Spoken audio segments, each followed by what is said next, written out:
بسم اللہ الرحمن الرحیم۔ السلام علیکم۔ بخاری و مسلم میں بنی اسرائیل کے ایک قاتل کا واقعہ نقل کیا گیا ہے۔ حضور اکرم صلی اللہ علیہ وآلہ وسلم نے اللہ کے ہاں توبہ کی قبولیت سے متعلق صحابہ کرام کے سامنے بنی اسرائیل کے ایک قاتل کا نہایت خوبصورت اور ایمان افروز واقعہ بیان فرمایا کہ بنی اسرائیل میں ایک شخص چوری، ڈکیتی اور قتل میں بہت مشہور تھا اور نہایت معمولی سی بات پر قتل کر دیتا تھا۔ ہوتے ہوتے اس کے ہاتھ سے 99 افراد کا قتل ہو چکا۔ اس کے بعد اس کے دل میں احساس پیدا ہوا کہ مجھے بھی تو اللہ کے ہاں جانا ہے۔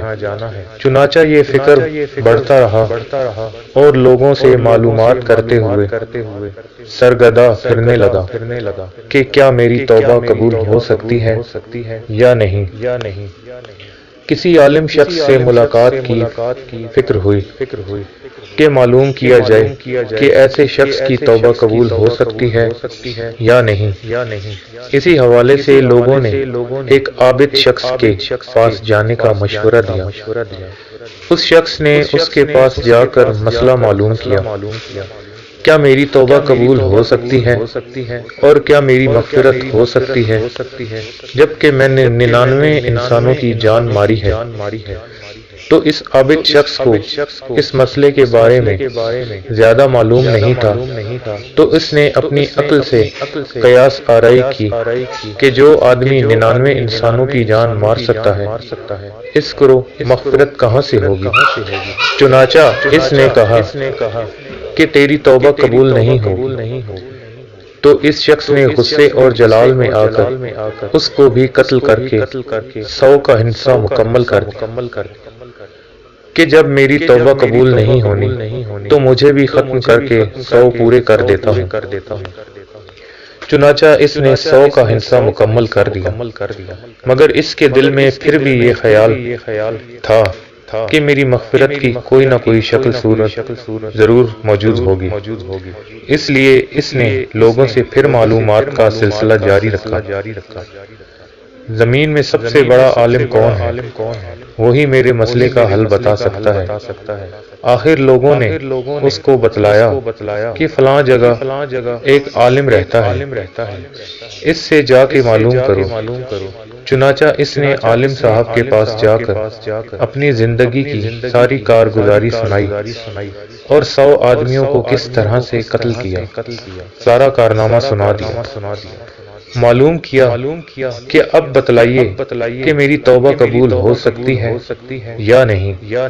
کیا اللہ کے ہاں مجھ جیسے گناہگار کے لیے بھی مغفرت کا کوئی خانہ ہے؟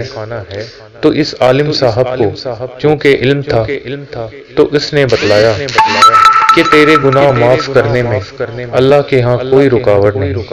اللہ کی رحمت کا سمندر تجھ جیسے گناہگاروں کے گناہوں سے بہت بڑا اور بہت وسیع ہے۔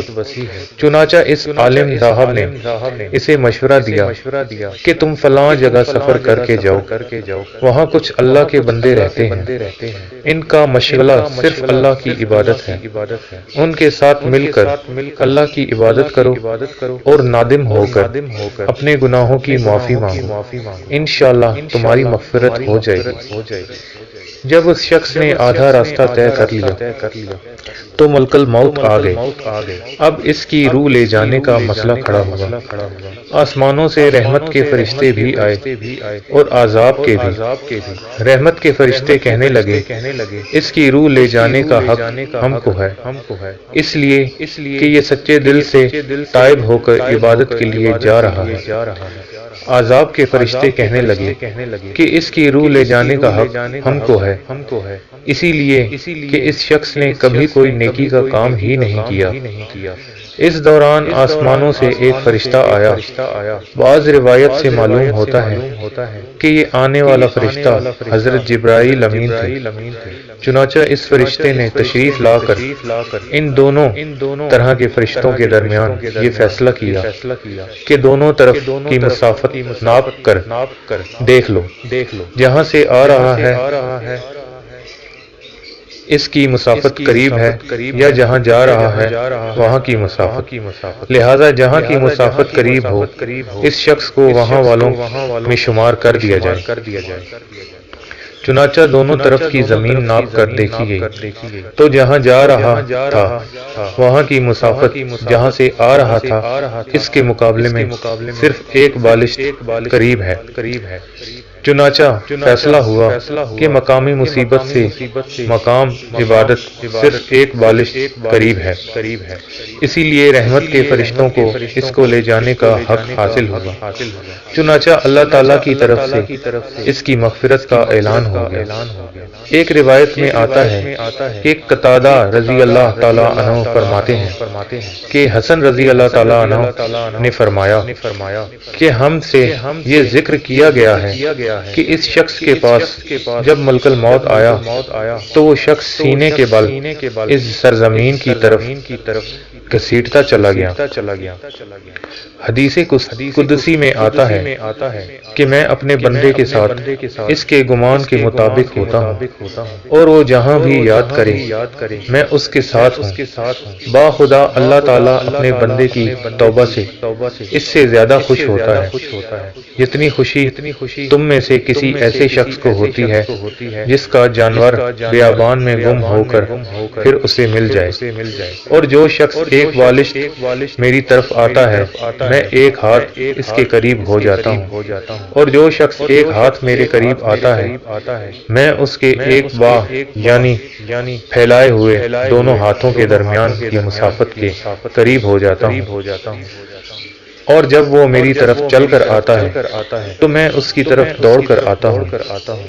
انسان جب بھی سچے دل کے ساتھ توبہ کرے تو اللہ تعالیٰ ضرور قبول فرمائے گا انشاءاللہ۔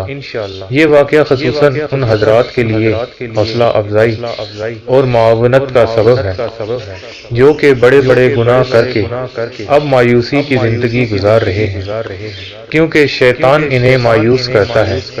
بہرحال گناہگار کو شیطان کی باتوں میں آ کر مایوس نہیں ہونا چاہیے، بلکہ اللہ کی رحمت سے اچھی امید رکھ کر